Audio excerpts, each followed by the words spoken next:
സുവിശേഷ ഭാഷ്യം അൽമായ വീക്ഷണത്തിൽ 2025 മെയ് 18 ഉയിർപ്പ് 5-ാം ഞായർ. ഏശയ്യായുടെ പുസ്തകം 49-ാം അധ്യായം 7 മുതൽ 13 വരെ വാക്യങ്ങൾ. ഹെബ്രായർക്ക് എഴുതിയ ലേഖനം 10-ാം അധ്യായം 19 മുതൽ 25 വരെ വാക്യങ്ങൾ. വിശുദ്ധ യോഹന്നാന്റെ സുവിശേഷം അധ്യായം 21 വാക്യങ്ങൾ 1 മുതൽ 14 വരെ. പുനരുദ്ധാന അനുഭവം ദൈനംദിന ജീവിതാനുഭവങ്ങളിൽ.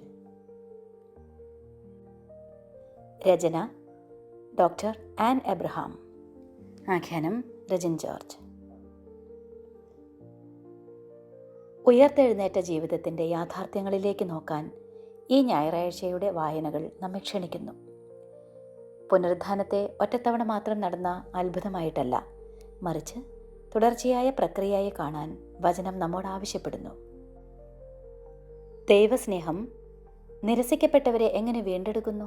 വഴിതെറ്റിയവരെ എപ്രകാരം രൂപാന്തരപ്പെടുത്തുന്നു? വിശ്വസ്തരെ ശാക്തീകരിക്കുന്നു? ഏറ്റവും സാധാരണമായ നിമിഷങ്ങളിൽ നമ്മെ എങ്ങനെ കണ്ടുമുട്ടുന്നു എന്നതിനെക്കുറിച്ചുള്ള ആഴത്തിലുള്ള ധാരണയിലേക്ക് ഈ ഭാഗങ്ങൾ നമ്മെ നയിക്കുന്നു. അനിശ്ചിതത്വം, നഷ്ടങ്ങൾ, വിഘടനം എന്നിവയാൽ നിറഞ്ഞ ഒരു ലോകത്തിൽ ഈ വിശുദ്ധ ലിഖിതങ്ങൾ സമയബന്ധിതവും നിലനിൽക്കുന്നതുമായ ഒരു സന്ദേശം പ്രതിധ്വനിപ്പിക്കുന്നു. ക്രിസ്തുവിൻ്റെ പുനരുദ്ധാനത്തിലൂടെ വീണ്ടും ഉയർത്തെഴുന്നേൽക്കാൻ നമ്മെ ക്ഷണിക്കുന്നു. തിരസ്കരിക്കപ്പെട്ടവരെ പുനഃസ്ഥാപിക്കുന്ന ദൈവം. യെശയ്യാ പ്രവാചകന്റെ വാക്കുകൾ ഒരു ദിവ്യമായ തിരിച്ചടി എടുത്തു കാണിക്കുന്നു. ഒരിക്കൽ നിന്ദിക്കപ്പെടുകയും വെറുക്കപ്പെടുകയും ചെയ്തിരുന്ന ദാസൻ ഇപ്പോൾ ഉയർത്തപ്പെട്ടിരിക്കുന്നു. രാജാക്കന്മാരും പ്രഭുക്കരും ഭക്തിപൂർവ്വം നിലകൊള്ളുന്നു. അത് ദാസന്റെ മഹത്വം കൊണ്ടല്ല, മറിച്ച് ദൈവത്തിൻ്റെ വിശ്വസ്തത കൊണ്ടാണ്. ഞാൻ നിങ്ങളെ പുനഃസ്ഥാപിക്കും, കർത്താവ് പറയുന്നു. ഞാൻ എൻ്റെ ജനത്തെ ആശ്വസിപ്പിക്കും. ഈ തിരിച്ചടിയുടെ സന്ദേശം പുരാതന ഇസ്രായേലിൽ മാത്രം ഒതുങ്ങി നിൽക്കുന്നില്ല. ഇന്നത് വളരെ പ്രസക്തമാണ്.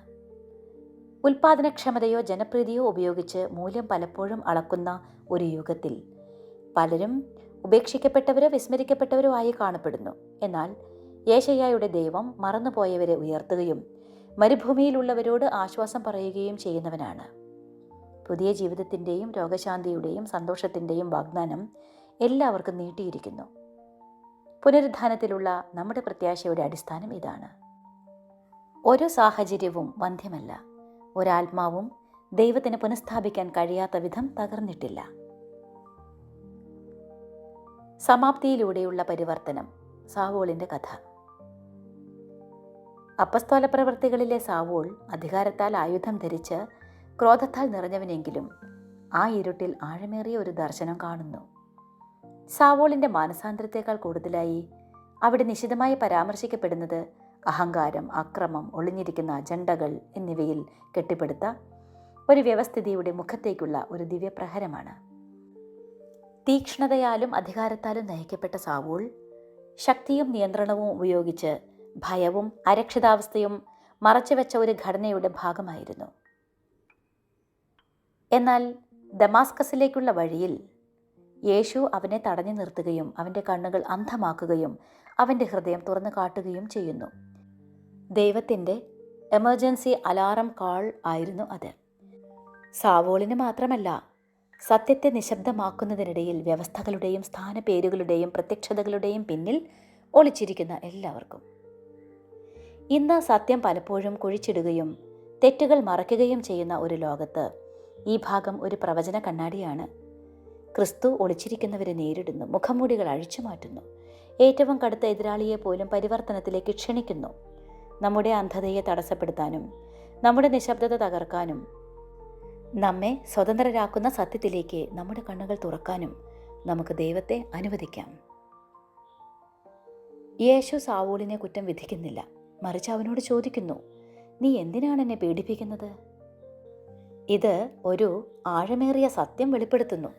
സഭയെ ദ്രോഹിക്കുക എന്നാൽ ക്രിസ്തുവിനെ ദ്രോഹിക്കുക എന്നാണ്. സാവൂളിൻ്റെ പരിവർത്തനം ഉടനടി ആശ്വാസമായിരുന്നില്ല. അതിന് നിശബ്ദതയും അന്ധതയും കീഴടങ്ങലും ആവശ്യമായിരുന്നു. അതുപോലെ ദൈവം പലപ്പോഴും നമ്മുടെ യാത്രകളെ തടസ്സപ്പെടുത്തുന്നു. അവയെ വഴിതിരിച്ചു വിടാനല്ല, മറിച്ച് അവരെ നേർവഴിക്ക് തിരിച്ചുവിടാനാണ്. പുനരുത്ഥാനം എളിമയോടെ ആരംഭിക്കുകയും ഒരു പുതിയ ദൗത്യത്തിലേക്ക് നയിക്കുകയും ചെയ്യുന്നു. വീണ്ടും പറന്നുപോയ പട്ടത്തെക്കുറിച്ചുള്ള ഒരു ചെറുപ്രായ അനുസ്മരണം ഇവിടെ നല്ലതാണെന്ന് തോന്നുന്നു. ഒരു ഉച്ച കഴിഞ്ഞ് ഞാനും എൻ്റെ അച്ഛനും വിശാലമായൊരു തുറന്ന വയലിൽ ഒരു പട്ടം പറത്തുകയായിരുന്നു. കാറ്റ് കൃത്യമായി വീശിയപ്പോൾ പട്ടം ആകാശത്തേക്ക് പറന്നുയർന്നു. പക്ഷെ പെട്ടെന്ന് ചരട് പൊട്ടി. പട്ടം ഒരു ലക്ഷ്യവുമില്ലാതെ താഴേക്ക് വീണു. ഒരു മുള്ളിൽ ഇടിച്ചു. കൊച്ചായ ഞാൻ തകർന്നു. അത് നശിച്ചു. ഞാൻ പറഞ്ഞു, നമുക്കത് വലിച്ചെറിയാം. പക്ഷേ അച്ഛൻ കീറിയ പട്ടം സൗമ്യമായി എടുത്തു. നമുക്കത് വീട്ടിലേക്ക് കൊണ്ടുപോകാം, അദ്ദേഹം പറഞ്ഞു. ഞാനത് ശരിയാക്കാം. അദ്ദേഹം ദ്വാരങ്ങൾ ഒട്ടിച്ചു, ഫ്രെയിം നന്നാക്കി, പുതിയതും ശക്തവുമായ ഒരു നൂലിൽ കെട്ടി. അടുത്ത ദിവസം ഞങ്ങൾ തിരിച്ചെത്തി. പട്ടം മുമ്പത്തേക്കാൾ ഉയരത്തിൽ പറന്നു. ആ പട്ടം പോലെ പാപം കൊണ്ടോ പരാജയം കൊണ്ടോ അല്ലെങ്കിൽ കടുത്ത ക്ഷീണം കൊണ്ടോ നമ്മൾ ഇടറി വീഴുന്ന നിമിഷങ്ങളുണ്ട്. എന്നാൽ പുനരുത്ഥാനം നമുക്ക് ഉറപ്പ് നൽകുന്നത് നമ്മൾ ഉപേക്ഷിക്കപ്പെടുന്നവരല്ല എന്നാണ്. കഥയിലെ പിതാവിനെ പോലെ നഷ്ടപ്പെട്ടതായി തോന്നുന്നത് നന്നാക്കുകയും പുതുക്കുകയും ചെയ്യുന്നു. അവൻ നമ്മെ കാറ്റിലേക്ക് തിരികെ അയക്കുന്നു. ദുർബലരല്ല, മറിച്ച് അവൻ്റെ സ്നേഹത്തിൽ കൂടുതൽ ശക്തരാക്കിക്കൊണ്ട്. സമൂഹവും ആത്മവിശ്വാസവും. വിശ്വാസം, ഒരുമിച്ച് ജീവിക്കുക. മറ്റു വായനകളോട് ചേർത്ത് വച്ചുകൊണ്ട് തന്നെ എബ്രായർക്കുള്ള ലേഖനം നവീകരണത്തിൻ്റെ ഈ പ്രമേയം തുടരുന്നു. പക്ഷേ നമ്മുടെ ശ്രദ്ധ സഭയിലേക്ക് തിരിക്കുകയാണിവിടെ. ക്രിസ്തുവിൻ്റെ ത്യാഗനിമിത്തം നാം ഇനി ദൈവത്തിൽ നിന്ന് അകലെയല്ല. നമുക്ക് ആത്മവിശ്വാസത്തോടെ വിശുദ്ധ മന്ദിരത്തിൽ പ്രവേശിക്കാൻ കഴിയും. എന്നിരുന്നാലും ദൈവിക കൃപയിലേക്കുള്ള ഈ പ്രവേശനം ഉത്തരവാദിത്തത്തോടെയാണ് വരുന്നത്. പ്രത്യാശ മുറുകെ പിടിക്കാനും ഒരുമിച്ച് കൂടിച്ചേരുന്നത് ഉപേക്ഷിക്കാതിരിക്കാനും എഴുത്തുകാരൻ നമ്മെ പ്രോത്സാഹിപ്പിക്കുന്നു. പകരം സ്നേഹത്തിനും സൽപ്രവൃത്തികൾക്കും നാം പരസ്പരം പ്രോത്സാഹിപ്പിക്കുകയും പ്രേരിപ്പിക്കുകയും വേണം. ഇത് നമ്മുടെ കാലത്തെ ഏറ്റവും അടിയന്തര ആവശ്യങ്ങളിൽ ഒന്നായിരിക്കാം. സമൂഹം കൂടുതൽ ഒറ്റപ്പെടുമ്പോൾ പരസ്പരമുയർത്തുന്ന വെളിച്ചത്തിൻ്റെ ഒരു സമൂഹമാകാൻ സഭ വിളിക്കപ്പെട്ടിരിക്കുന്നു. വിശ്വാസം ഒരിക്കലും സ്വകാര്യമായിരിക്കാൻ ഉദ്ദേശിച്ചിരുന്നില്ല. അത് കൂട്ടായ്മയിലും പൊതുവായ ആരാധനയിലും സേവനത്തിലും പരസ്പര പ്രോത്സാഹനത്തിലും നിലകൊള്ളുന്നതാണെന്ന് നാം മനസ്സിലാക്കണം. ദൈനംദിന സമാഗമങ്ങളിൽ ഉയർത്തെഴുന്നേറ്റ ക്രിസ്തു. നമ്മുടെ സാധാരണ നിമിഷങ്ങളിൽ, പ്രത്യേകിച്ച് നമുക്ക് ശൂന്യത, ക്ഷീണം അല്ലെങ്കിൽ പഴയ രീതികളിലേക്ക് മടങ്ങാൻ പ്രലോഭനം എന്നിവ അനുഭവപ്പെടുമ്പോൾ ഉയർത്തെഴുന്നേറ്റ ക്രിസ്തു നമ്മെ കണ്ടുമുട്ടുന്നു എന്നതിൻ്റെ ശക്തമായ ഓർമ്മപ്പെടുത്തലാണ് ഇന്നത്തെ സുവിശേഷം. ഫലമില്ലാത്തൊരു രാത്രിക്ക് ശേഷം ശിഷ്യന്മാർ അവൻ്റെ ലളിതമായ കൽപ്പന അനുസരിക്കുകയും അവരുടെ വലകൾ നിറഞ്ഞു കവിയുകയും ചെയ്യുന്നു. ആ നിമിഷത്തിൽ അവർ അവനെ തിരിച്ചറിയുന്നു. അത്ഭുതങ്ങളിലൂടെയോ പ്രസംഗങ്ങളിലൂടെയോ അല്ല, മറിച്ച് കരുതലിലൂടെയും സാന്നിധ്യത്തിലൂടെയും ശാന്തമായ പുനഃസ്ഥാപനത്തിലൂടെയും. ഈ ഭാഗം നമ്മെ അവൻ്റെ ശബ്ദം കേൾക്കാനും അവൻ്റെ മാർഗനിർദ്ദേശത്തിൽ വിശ്വസിക്കാനും ഓർമ്മിക്കാനും വിളിക്കുന്നു. നമുക്ക് നഷ്ടപ്പെട്ടതായി തോന്നുമ്പോഴും യേശു കരയിലെത്തിക്കഴിഞ്ഞിട്ടുണ്ട്. നമ്മുടെ ലക്ഷ്യം പുനഃസ്ഥാപിക്കാനും നൽകാനും പുതുക്കാനും അവൻ അവിടെ കാത്തിരിക്കുന്നു.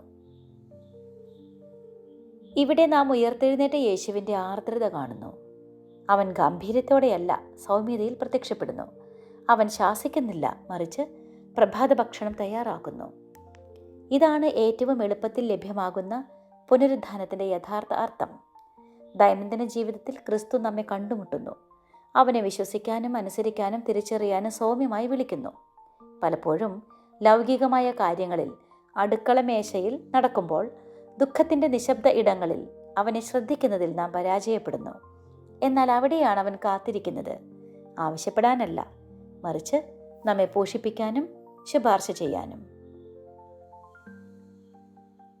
പുനരുത്ഥാന ജനതയാകുക. ദൈവം അടുത്തു വരുമ്പോൾ നാം ആശ്രയിക്കുന്ന വിഗ്രഹങ്ങളും വ്യാജ സെക്യൂരിറ്റികളും ശക്തിയായാലും സമ്പത്തായാലും മനുഷ്യജ്ഞാനമായാലും വിറയ്ക്കാൻ തുടങ്ങുന്നു എന്നതിൻ്റെ ഗൗരവമേറിയതും എന്നാൽ കൃപ നിറഞ്ഞതുമായ ഒരു ഓർമ്മപ്പെടുത്തൽ വചനം നൽകുന്നു. ജീവനുള്ള ദൈവത്തിൻ്റെ സാന്നിധ്യത്തെ ഒരു ഭൗമിക ശക്തികൾക്കും ചെറുക്കാൻ കഴിയില്ലെന്ന് വെളിപ്പെടുത്തുന്നു. ഇന്ന് നമ്മുടെ തെറ്റായ വിശ്വാസത്തെ തുറന്നു കാട്ടുന്ന സമാനമായ ഭൂകമ്പങ്ങളെ ആഗോളതലത്തിലും വ്യക്തിപരമായും നാം നേരിടുന്നു. എന്നിരുന്നാലും ഈ ദിവ്യ തടസ്സം നാശത്തിന് വേണ്ടിയല്ല, ഉണർവിനുള്ളതാണ്. ദൈവത്തിൻ്റെ ന്യായവിധി അവൻ്റെ കരുണ കൂടിയാണ്. രക്ഷിക്കാൻ കഴിയാത്തവ ഉപേക്ഷിച്ച് അവനിലേക്ക് മടങ്ങാൻ അത് നമ്മെ വിളിക്കുന്നു. നമ്മുടെ ഇളകാത്ത ഏക അടിത്തറ. പ്രതിസന്ധിയുടെയും ആശയക്കുഴപ്പത്തിൻ്റെയും സമയങ്ങളിൽ നമുക്ക് ഭയത്തോടെയല്ല, മറിച്ച് എളിമയുള്ള വിശ്വാസത്തോടെയും കർത്താവിലുള്ള പുതുക്കിയ ആശ്രയത്വത്തോടെയും പ്രതികരിക്കാം.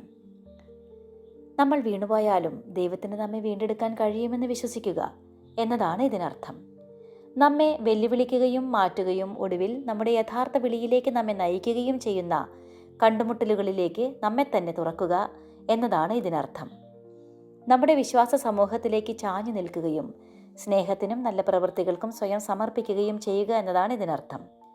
ദൈനംദിന നിമിഷങ്ങളിൽ ഉയർത്തെഴുന്നേറ്റ കർത്താവിൻ്റെ സൗമ്യമായ സാന്നിധ്യം തിരിച്ചറിയുക, വീണ്ടും ആരംഭിക്കാൻ നമ്മെ ക്ഷണിക്കുക എന്നതാണ് ഇതിനർത്ഥം. പുനരുത്ഥാനം ഒരു ഭൂതകാല സംഭവമല്ല, അത് വർത്തമാനകാല ശക്തിയാണ്. വീണ്ടും പറന്നുപോയ പട്ടം പോലെ, പൗലോസായി മാറിയ സാവൂളിനെ പോലെ, ദൗത്യമേറ്റെടുത്ത് അയക്കപ്പെട്ട ശിഷ്യന്മാരെ പോലെ നമ്മുടെ കുടുംബങ്ങളിലും നമ്മുടെ ജോലിസ്ഥലങ്ങളിലും നമ്മുടെ പള്ളികളിലും നമ്മുടെ ലോകത്തിലും പുതിയ ജീവിതത്തിൻ്റെ സാക്ഷികളാകാൻ നമ്മെ ക്ഷണിക്കുന്നു. നമ്മുടെ തീരങ്ങളിൽ ക്രിസ്തുവിൻ്റെ ശബ്ദം നമുക്ക് കേൾക്കാം. വിശ്വാസത്തോടെ നമുക്ക് വീണ്ടും വല വീശാം. അവൻ്റെ പുനരുത്ഥാനത്തിൻ്റെ വെളിച്ചത്തിൽ ഒരിക്കലല്ല എല്ലാ ദിവസവും നമുക്ക് ഉയർത്തെഴുന്നേൽക്കാം നമ്മുടെ നാഥനൊപ്പം. സുവിശേഷ ഭാഷ്യം അൽമായ വീക്ഷണത്തിൽ 2025 മെയ് 18 ഉയർപ്പ് 5-ാം ഞായർ. പുനരുത്ഥാന അനുഭവം ദൈനംദിന ജീവിതാനുഭവങ്ങളിൽ. രചന ഡോക്ടർ ആൻ എബ്രഹാം. ആഖ്യാനം രജിൻ ജോർജ്.